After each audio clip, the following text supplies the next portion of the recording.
Guys, and welcome to part 4 of my Star Destroyer build here.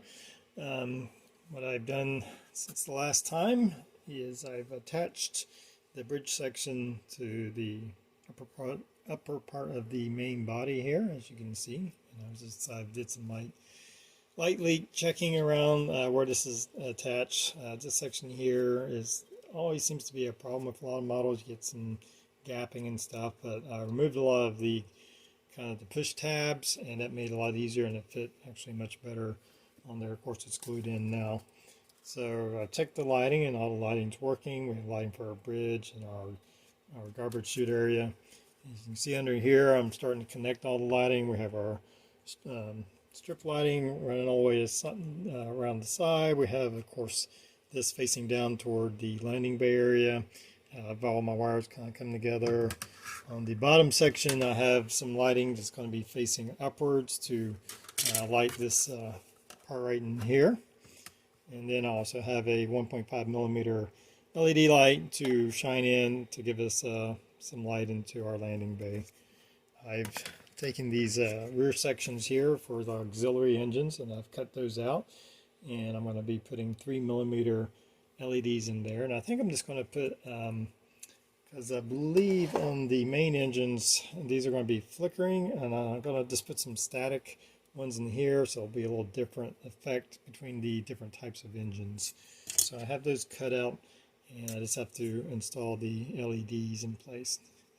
So all that's looking good. We're getting close to sealing everything up. I still have to attach a mounting pole for our model here, and I still need to get some aluminum tubing for that. I typically use a lot of brass tubing, but that brass tubing tends to bend pretty easily, so it's not really that good for a model that's going to have a little bit of weight to it. So I have to get some aluminum tubing for that, and of course I'll be gluing that into place. Still haven't decided on the display base yet. A couple options still. It might be simple, it might be something a little bit more scenic. I haven't quite decided yet. So anyway, that's coming along, and we're getting close to closing this thing up. Alright, I have all my lighting in place, I believe, and the wiring pretty much established here. I'm still waiting to get a mounting rod for this. I bought some mounting rod or some aluminum poles or rods, but I don't think they're worked. A little bit too small and still a little bit too flimsy. I want something that's good and strong to support this. It's not going to bend on me. So anyway, I need to go pick one of those up. But I've attached these back plates in here. You can see the auxiliary engines. I got some 3 millimeter white LEDs coming out of that. And this is the bottom section. I have couple lights all attached.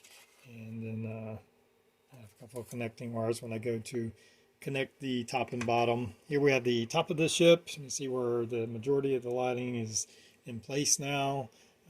This little area here that I framed out to do the lighting for the tier section provided a nice little space to kind of shove these wires into. And again, I got 2 wires to connect everything, and that I can connect the top and bottom together. You can see I have the main engines and auxiliary lights established in here.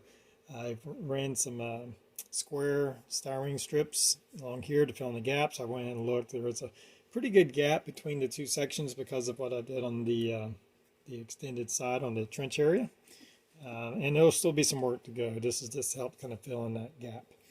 So I have that in place, and I'm about to, as soon as I get the mounting rod in place, and I'll go ahead and join these. And then it's going to be a lot of gaps and stuff. Once I check that was always going to be expected because of all the modifications I've done to this. So, but I've light checked everything. Everything's working. The bridge section is working. There's also like a yellow 5 millimeter LED. I think it's this yellow wire coming. That's going to light the garbage chute. So all of it's working, and we're getting there. We're about ready to seal it up. Alright, I have my display rod attached. I did end up finding a brass rod that was strong enough, I felt, to support the model without bending. I put in some Gorilla Glue 2-part epoxy, 5-minute epoxy. It's been about 20 minutes. Seems like it's pretty cured. The little dome down here makes a nice little reservoir to put that epoxy in. I first put a little bit of hot glue just to kind of hold it in place and seal around our brass tube so the epoxy wouldn't leak through, and then I filled the rest of the area in with that two-part epoxy. So seems like it's nice and strong, doesn't seem like it's going anywhere. I'm going to give it a little bit longer just to make sure it's good and cured. So I'm going to go ahead and seal this up. I'm going to do a little bit more test fitting for gaps, and then I'll come back when I get this thing sealed up. All right, just a quick look of all the lighting, all the wiring and stuff attached and connected. It's connected to our power wire coming out the support rod. A little glimpse at the engine lights. Just making sure all my lighting is working, and I'm ready to seal it up.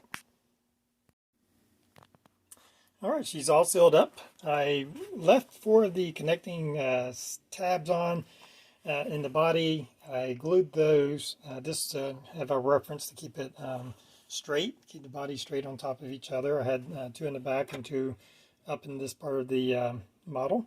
So I glued those, but then I went around this section by section just using some super glue and some Instaset, just drying each section down. Now there are some major light leaks. That was going to be expected to have a big hole right here. Most of the stuff's just easy fill in. I got to do a lot of detailing anyway, and it'll be camouflaged with some of this trench detail.